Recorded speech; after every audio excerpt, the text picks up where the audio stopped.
Since strengthening its ties with the U.S. after September 11th terror attacks in 2001, Pakistan's security situation seems to have worsened. The recent assassination of the governor of Punjab province underlines the sectarian and religious extremism prevalent in many parts of the country. In the first installment of our special Inside Pakistan series, Wang Guang, our reporter, takes a look at what's behind the escalating violence and why hardline fundamentalism may be one of the biggest threats to the nation's future. Pakistan, a frontline in the war on terror. Now the country itself has become a breeding ground for the extremists and insurgents it means to fight. Over the past 4 years, more than 5,000 people have been killed in violent attacks, making the nation one of the most dangerous places in the region. When we filed our interview requests inside Pakistan, we're assured by local authorities that security is getting better, as they proudly pointed to an 11% drop in the number of attacks in 2010. Despite the drop in the number of violent attacks, the security situation in Pakistan remains volatile in some of the country's regions. Sectarianism, religious extremism, and terrorism are the forces the country's government are trying very hard to battle. Among these concerns, religious extremism is fast becoming the biggest threat to the nation's security. A week before we arrived, the governor of Punjab province publicly appealed for the pardon of a Christian woman who was sentenced to death for violating the country's blasphemy law. He said the law should be amended so non-Muslims living in Pakistan are better protected. Not long after making those comments, the governor was shot dead by his own bodyguard in Islamabad. And a substantial number of people actually seemed to welcome the assassination. Do you think it's right to kill, and why? It is absolutely right because he disgraced Sallallahu Alaihi Wasallam. Any Muslim cannot bear anything about Sallallahu Alaihi Wasallam. Nobody can be disrespectful to Holy Prophet Muhammad. This wave of support for the murder has led some people to question whether Islam can coexist with other religions. While many people in the West doubt it, most Pakistanis believe the answer is an obvious yes.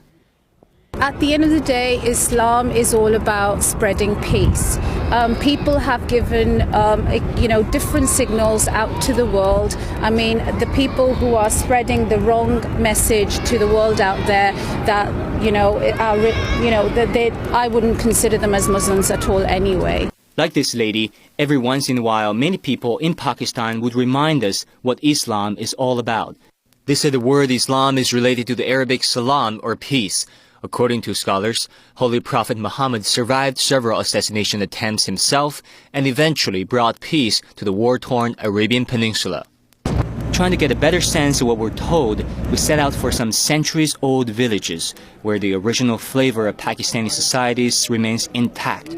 There, one can easily find religious diversity and tolerance that often seems to be lacking in modern times. We managed to find this Sadpur village right beside the Pakistani capital Islamabad, where different religions coexist.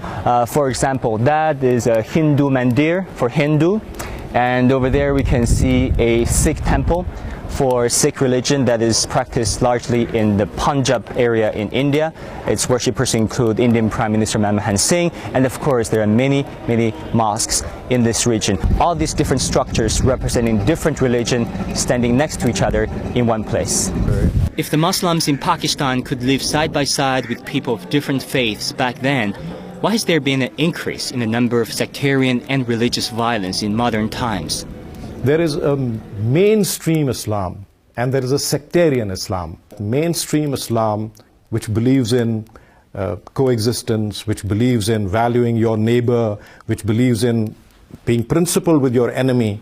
The sectarian values are developing because they have become politicized. It is the sectarian values which are benefiting from politicization. Some experts believe poverty is a root cause of politicization of religion, because radicals in any religion or organization draw followers from the impoverished, and the poor are more susceptible to militant rhetoric. They say to eradicate radical movements, the government must first stop the economic downturn and help alleviate poverty, while boosting literacy and education. But even that would just be the beginning of a long and arduous battle against extremism and violence.